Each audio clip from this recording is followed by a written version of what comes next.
Hi and welcome to Diabetes TV. As you can see with this stupid hat, it's Christmas time. Now the problem with Christmas time is we often put on a lot of weight. And some studies have shown us half the weight that we put on over the entire year is done in the Christmas period. Yeah, and more frightening is that we can put on, or leave on half a kilo to a kilo every year. And so over a period of 10 years, that's between 5 to 10 kilos of body weight that we've, put on just at Christmas time. So obviously with people with diabetes, we want to control our weight, and Christmas is a real thorn in our side on that one. So what are some tips, Chris? Well, the first one is be a good Boy Scout and be prepared. So there's going to be a lot of parties and they're not always going to have food that meets your healthy eating plan. Yeah, if you look at a party, they're going to have generally high caloric food, lots of energy, lots of sweets, fried stuff. The most common thing people always say to me is, oh, it's Christmas, you should celebrate. And I go, yes, but it's only Christmas is only one day of the year, don't not celebrate every for a day month. of December. Yeah. So be prepared. Maybe eat your usual meal before you go, and when you get to the party, stay as far away from the food table as possible.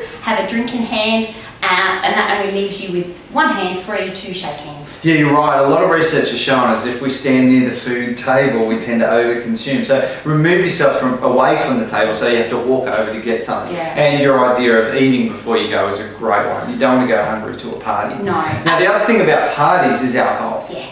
Now, number one, you don't want to get drunk because especially at your Christmas party, you can do some foolish stuff.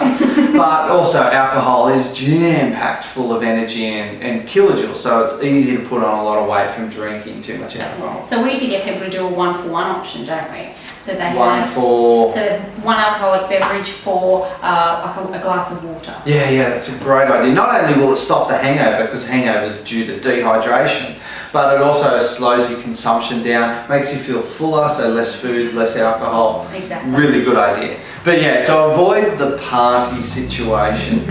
Now, number 2 is to stick to your schedule. Often your parties are going to fall in and on when you would normally train or do your regular activity. Now, maybe be a little bit more selective, but there'll be some parties where they won't notice if you're not there straight on time. So if you come a little bit late and still get your exercise in, you've got the best of both worlds right there. Yeah, because if you don't exercise over the Christmas period, which a lot of people don't, it takes them a long time to get back in the habit of exercising. So you're sort of mid-Feb and you're still not back into your exercise routine. So try and stick to your routine as much as possible. Now the last one is to get your friends and family moving. If you're the one who's planning the Christmas party, then maybe consider doing something that is active. So a picnic on the beach or in a park, bring a frisbee backyard along. cricket, Australian institution. Yeah, so think about, or even at the beach, go down to the beach. So think about what you can do to keep the food healthy and the party active as much as you can. Because there's nothing worse than that sort of post-Christmas, huge belly, high-fat meal, you're slothing around the house, you feel terrible, it takes a couple of days to get over it. Yeah, so if you do that every day, that's good. Yeah, that's a recipe for disaster. Anyway, from us and ours, we want to wish you a very Merry Christmas and a very safe and happy New Year. Absolutely, and good health for the new year.